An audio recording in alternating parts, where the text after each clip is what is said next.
Israel को अपने मरकाबा tank पर बहुत गुमान था, लेकिन आपको जानकर हैरानी होगी कि मरकाबा टैंक पर वो खुद अब बमबारी कर रहा है ताकि दुनिया में उसकी बदनामी हो सके, बच सके।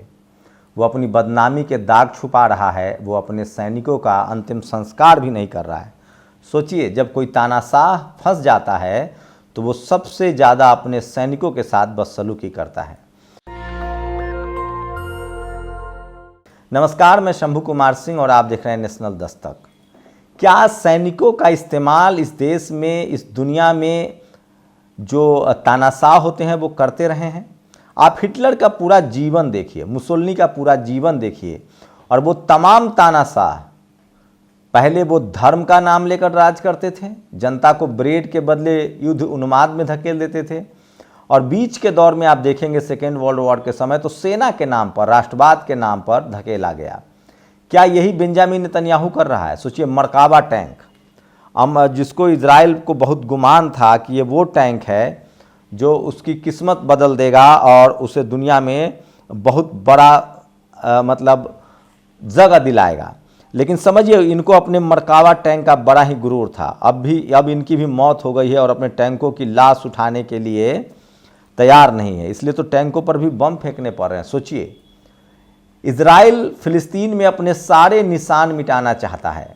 गजा में जो उसके सैनिक मारे गए हैं उसका लाश नहीं उठा रहा है, उसकी संख्या नहीं बता रहा है। जो उसके अस्पताल में सेना है के जवान हैं उसकी संख्या नहीं बता रहा है। जो भाग गए हैं उनकी संख्या नहीं बता रहा है, और उसको जो झटका लगा उसकी संख्या नहीं बता रहा है। पता है क्यों? क्योंकि वो एक झूठी शान में जीता है। शायद ही दुनिया का कोई देश होगा जो अपने ही जवानों से मुंह फेर ले। तो सोचिए, इसी तरह के हालात हैं, और इजराइल जो है और बेंजामिन नेतन्याहू जो है वो अपने ही मतलब जवानों से मुंह फेर रहा है, और नतीजा इसका ये है कि उसको अपने टैंक बर्बाद करने पड़ रहे हैं।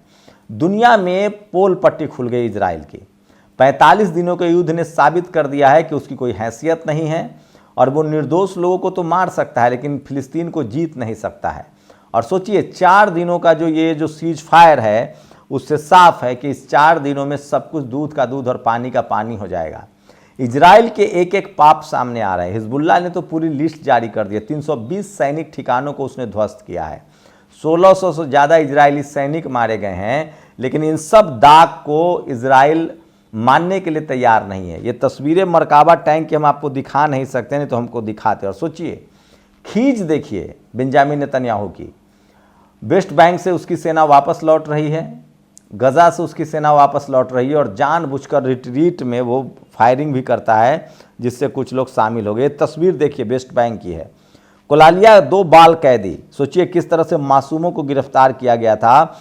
हमाद है जो रिहा हो गए। इनकी गिरफ्तारी इजराइल के सैनिकों से लड़ती हुई थी, इसलिए इन्हें क्यूब्स या शेर का बच्चा भी कहा जाता है। हमास और फिलिस्तीन ने इनका विशेष स्वागत किया। तो सोचिए, ये तस्वीर गवाह है कि फिलिस्तीन की आज़ादी के आंखों में सपने लिए वहाँ का एक एक युवा, एक एक महिला, एक एक बच्चा इनसे लड़ रहा है, और पूरी दुनिया में ये बेनकाब हो गए हैं, और दुनिया में एक से एक खबरें हैं। सोचिए, तस्वीर देखिए, जेमिन वेस्ट बैंक की सीनियर कैदी फातिमा अमरा है, जो आज हमास फिलिस्तीन के इजराइल के खिलाफ कड़े प्रतिरोध के बाद रिहा हुई हैं। सोचिए, एक एक अपने फिलिस्तीनी नागरिकों का कितना सम्मान है। ये तस्वीरें दिखा रहा हूँ। ये न्यूबलस के फिलिस्तीन नज़म है। इन्होंने कहा कि जेल में राजनीतिक कैदियों के लिए कोई सुविधा नहीं थी। तो इजराइल की पूरी दुनिया में किरकिरी हो रही है, और छूटने वाले सोचिए, ये हैं फिलिस्तीन महिला फाइटर मारा बकीर, आज रिहा हो गई हैं, जिन्हें सिर्फ 15 वर्ष की थी जब इजराइल ने इन्हें गिरफ्तार किया था। सोचिए, 15 साल की थी, इजराइल ने गिरफ्तार किया था। इजराइल जेलों में मारा कैदियों के आंदोलन के नेता बनकर उभरी। अभी उनका 40 दिन का एकांत कारावास मिला था। मारा ने निकलते ही कहा, आज़ादी या मौत। सोचिए, ये मैं पिछले 20 दिनों से आपको बता रहा हूँ, आज़ादी या मौत, यही फलसफा है उनकी ज़िंदगी का। जो फिलिस्तीनी है, ये 2 वीडियो उतरी गाजा शेख जयाद का है। भयंकर जंग हुई है। पूरे क्षेत्र में इजरायली गुरूर के परखच्चे फैले। उनके टैंक, अत्याधुनिक सैन्य वाहन मिट्टी में मिल गए हैं। वसीम, तो सोचिए, अब वो तमाम गवाह सामने आ रहे हैं। और ये देखिए, रिहा महिला कैदी ताहिर अबू सीरिया ने कहा है कि लोग समझते हैं आम जनता सशस्त्र संघर्ष नहीं चाहती, पर वो गलत है। आम फिलिस्तीन सशस्त्र संघर्ष के साथ है। मैं बार बार कह रहा हूँ, इससे पहले फिलिस्तीन कभी इतना मजबूत नहीं था। बेतिया न्यूबलस वेस्ट बैंक के बाल कैदी जमाल अबू हमदाम को फिलिस्तीन के जनता ने कंधों पर उठाकर स्वागत किया। ये तस्वीरें दिखा रहा हूँ। और ये महिला देखिए, वेस्ट बैंक से न्यूबलस को रिहा कैदी असील अल तेती ने कहा, मेरी भावनाओं का वर्णन नहीं किया जा सकता। मैं अपने परिवार और अपने लोगों के साथ हूँ। मुझे वास्तव में अपने लोगों पर गर्व है। मैं प्रतिरोध को सलाम करता हूँ। अल्लाह उन्हें जीत दे और उनकी रक्षा करे। शेष कैदियों को रिहा किया जाए। आज़ादी उनके निकट है। हम एक ही समय हैरान और खुश थे, भले ही हम जानते थे कि अंत में हम विजयी होंगे। मैंने कहा था ये लड़ाई किस मोड़ पे आ गई है। सोचिए, इजराइल ने कहा था कि नारे नहीं लगेंगे, लेकिन रिहा फिलिस्तीन कैदियों जश्न नहीं मनाएंगे, पर जश्न पर जोर नहीं। जेनेसिस कैंप बेथलेहम में आज़ाद महिला कैदी रवाडा अबू अजमा ने खुलकर नारे लगाए, तलवार को तलवार से भिड़ने दो, हम मोहम्मद द्वीप के लोग हैं। मोहम्मद द्वीप के हमास के कमांडर इन चीफ हैं। तो सोचिए, ये तमाम तस्वीरें बयां कर रहा है। अस्थायी युद्ध विराम के चलते कई फिलिस्तीनियन कैदी इजराइल को छोड़ने पड़े हैं। हम हिजमा जेरूसलम का रहने वाला बाल कैदी चाइल्ड प्रिजनर अय्यास कल खतीब को अपने परिवार से मिलना हो गया है। सोचिए, इजराइल के सारे पाप सामने आ रहे हैं। कहाँ उसको गुमान था कि वो दुनिया पर फतह कर लेगा, वो फिलिस्तीन को कब्जा कर लेगा, लेकिन कहाँ उसके सारे पाप सामने आ रहे हैं। और 15-15 साल पहले से जिन कैदियों को बंधक बनाया गया था, जेल में डाला गया था, उन तमाम फिलिस्तीनियों को छोड़ना पड़ रहा है। और सोचिए, हमास ने किस कदर की चोट पहुंचाई है इजराइल को कि वो घुटने पर है। मैं कह रहा हूं ना, पिछले 75 सालों में हमास को इतना झटका कभी नहीं लगा था। इजराइल मिठाई चोर। अस्थायी युद्ध विराम में हमास की जीत से नेतन्याहू सरकार सख्ते में है। जो फिलिस्तीन कैदी रिहा होने हैं, उनके घर वालों के सामने शर्त रखी गई कि खुशी में मिठाई नहीं बांटी जाएगी, जश्न नहीं मनाएंगे। महिला कैदी अमीन हमेशा के घर में आईडीएफ मिठाई ले गई। मंत्री इत्मा बिरगवारी पागल हो गया। यहाँ तक आदेश दिया कि जिस बस में रिहा फिलिस्तीनी कैदी घर जाएंगे, वो बस ढकी रहेगी। तो सोचिए, कितने अपनी नाकामी को छुपाने के लिए ये पर्दे डालने वाले लोगों की पहचान कीजिए। तानाशाह ऐसे ही होते हैं। वो अपनी नाकामी पर, अपनी सच्चाई पर पर्दे डालते हैं, लेकिन दुनिया एक दिन उनको रूबरू कराती है सच्चाई से। और मैं इसलिए कह रहा हूँ, ये पर्दे की राजनीति ज़्यादा दिन तक चलती नहीं है। और इजराइल और हमास के युद्ध ने साफ कर दिया। तो सोचिए, हिस्टोरिक मूवमेंट है। हमास के वो तमाम कैदी छोड़े जा रहे हैं जिनको 15 साल, 20 साल, 10 साल पहले जिनको गिरफ्तार किया गया था। लेकिन अभी भी सोचिए, मैं नुकसान के खाली जायजा दे रहा हूं। अस्थायी युद्ध विराम का आज पहला दिन था और 383 इजरायली वाहन घुसे थे। शुद्ध गणित के हिसाब से सिर्फ 11 बचे हैं, मतलब 370 के करीब वाहन उड़ा दिए गए हैं, टैंक उड़ा दिए गए हैं। और इजराइल की नाकामयाबी देखिए, वो अपने सेना के लाशों को नहीं उठा रहा है, वो अपने टैंकों को तबाह कर रहा है। और वो शर्तें क्या डाल रहा है?